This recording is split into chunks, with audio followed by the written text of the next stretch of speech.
M Shakhawat Hossain একজন বাংলাদেশি সামরিক ব্যক্তিত্ব, বুদ্ধিজীবী, লেখক ও বাংলাদেশের সাবেক নির্বাচন কমিশনার। বাংলাদেশের বর্তমান অন্তর্বর্তীকালীন সরকারের একজন উপদেষ্টা তিনি। ২০০৭ থেকে ২০১২ সাল পর্যন্ত বাংলাদেশ নির্বাচন কমিশনের কমিশনার হিসেবে দায়িত্ব পালন করেছেন। তিনি বাংলাদেশ সেনাবাহিনীর একজন অবসরপ্রাপ্ত ব্রিগেডিয়ার জেনারেল।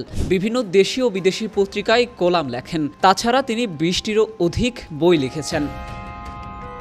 অবসরপ্রাপ্ত brigadier general M Shakhawat Hossain বরিশালে ১৯৪৮ সালে ১ ফেব্রুয়ারি জন্মগ্রহণ করেন। ১৯৬৬ সালে তৎকালীন পাকিস্তান সেনাবাহিনীতে কমিশন লাভ করেন এবং দেশ স্বাধীন হওয়ার পর প্রায় ২ বছর পাকিস্তানে বন্দি শিবিরে কাটিয়ে ১৯৭৩ সালে দেশে ফিরেন এবং ১৯৭৫ সালের ডিসেম্বর পর্যন্ত ঢাকায় ৪৬ ব্রিগেডে স্টাফ অফিসার হিসেবে কর্মরত ছিলেন।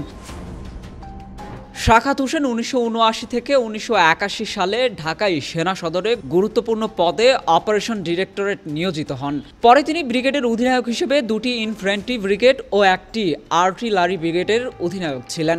বাংলাদেশের defence services command and staff college থেকে প্রথম এবং দ্বিতীয়বারের মতো যুক্তরাষ্ট্রে বিশ্বখ্যাত USA command and staff general college থেকে কৃতিত্বের সাথে গ্র্যাজুয়েশন করেন। তিনি পাকিস্তানের ন্যাশনাল ডিফেন্স এডিসি ইসলামাবাদ ইউনিভার্সিটির তত্ত্বাবধানে স্ট্র্যাটেজিক স্টাডিজ মাস্টার্স এবং ২০১১ সালে Bangladesh university of professionals Dhaka থেকে এমফিল ডিগ্রি লাভ করেন। ২০০৭ সালের ১৪ ফেব্রুয়ারি থেকে ২০১২ সালের ১৪ ফেব্রুয়ারি পর্যন্ত ৫ বছর তিনি বাংলাদেশ নির্বাচন কমিশনের কমিশনার হিসেবে দায়িত্ব পালন করেছেন।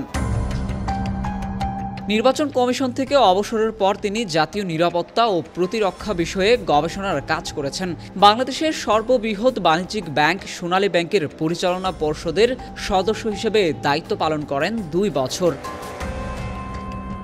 এম শাখাওয়াত হোসেন এখন অন্তর্বর্তী সরকারের একজন উপদেষ্টা।